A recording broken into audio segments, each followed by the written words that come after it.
قبل كم يوم صارت ضجة عن أبو الدليفري، فرحت استفسرت ودورت معلومات وهكذا يعني بحشت لقيت كم معلومة عن أبو الدليفري. أول شي عرفت عن أبو الدليفري بأن هو سافل. وقف قبل كل شي حطيت لايك واشترك همين. هسه نكمل الحلقة.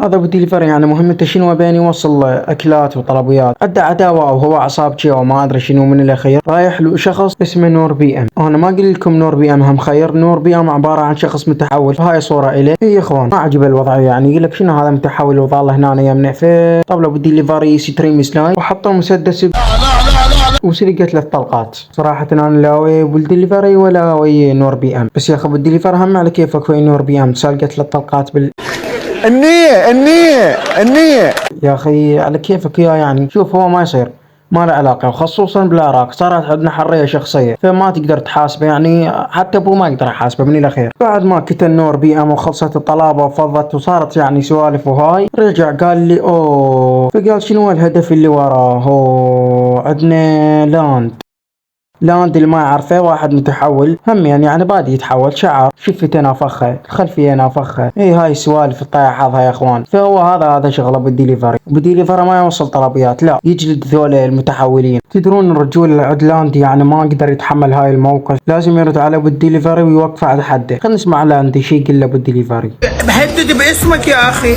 ليش الملتم وهوستا والدليفري يا حبيبي حاطين صورة دليفري وناشرين؟ ايش بيكم؟ شو جاي يصير؟ نهاية العالم؟ وين كان موت إليا فالله كاتبه؟ يا اخوان لا ما جاي يتحمل هاي الرجول العدلاندي يا اخوان رجل طلع. انتوا اني سويت لكم اللي ما حد سواه. يكفي ضحيت باهلي ضحايا ارهاب، يكفي اني ويا الحكومه العراقيه اداوم وجاهد. جاهد بمن ها؟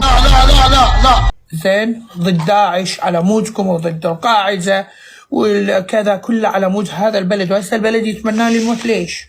شو سويت لكم اياه؟ زين قضاة يعني من صارت مال داعش القضاة اني نظامهم ببيتي، واذا متابعيني فهم يعرفون. يا اخوان ما جاي استوعب، احد يستوعبني جاي يقول هذا. يكفي اني ضميتهم ببيتي. زين من ضميتهم ببيتك ايش سويت؟ النية زين ما خليت لا داعش ياخذهم ولا خليت احد ولا احد يدري بيهم، واني اللي وحيد اللي كلها انهزمت مال داعش. اني ما انهزمت وجاني كتاب شكر وموجود عندي، و2016 ذبيت استقاله. كل هذا هسه يجيني واحد جاي يتمنى لي الموت ولك ليش؟ لك اني ما تمنيتها لعبادكم كلها. زين وهذا شكلي أنا كنت أداوم بيه بالحكومة العراقية نفسه، وكان شعري أطول، وكنت أنا أداوم ويا قوات السبيشال فورسز بصلاح الدين، وكنت أداوم بالشرطة مال صلاح الدين، وكنت أداوم ركز يا سايكو واجبات أطلع إنزال طيارات وكل شي شفت بحياتي. هذا شكلي. هسه شكلي صار كخة، هسه صار من كنت أقتل بداعش على مود أحميكم، هسه صار اقعد يا ماما اقعدوا الصحوا، ترى انتوا نايمين هنا وانتم ما تدرون الطبول ايش دقت على ظهرنا. اخر شي بيوتنا تهجمت، قعدنا احنا بمدارس احنا واهاليتنا ورضينا على مود نحمي بلدنا. هسه انتوا جاي تتمنون الموت؟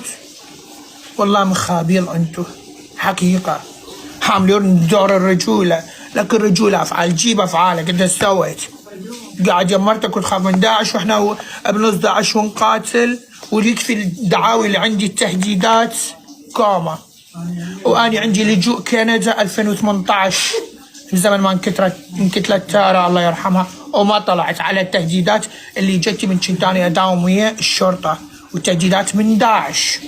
زين وانخطفت وطلعت من داعش كل شيء، واني دخلت للموت وطلعت، والموت موجود بكل مكان. شنو يعني؟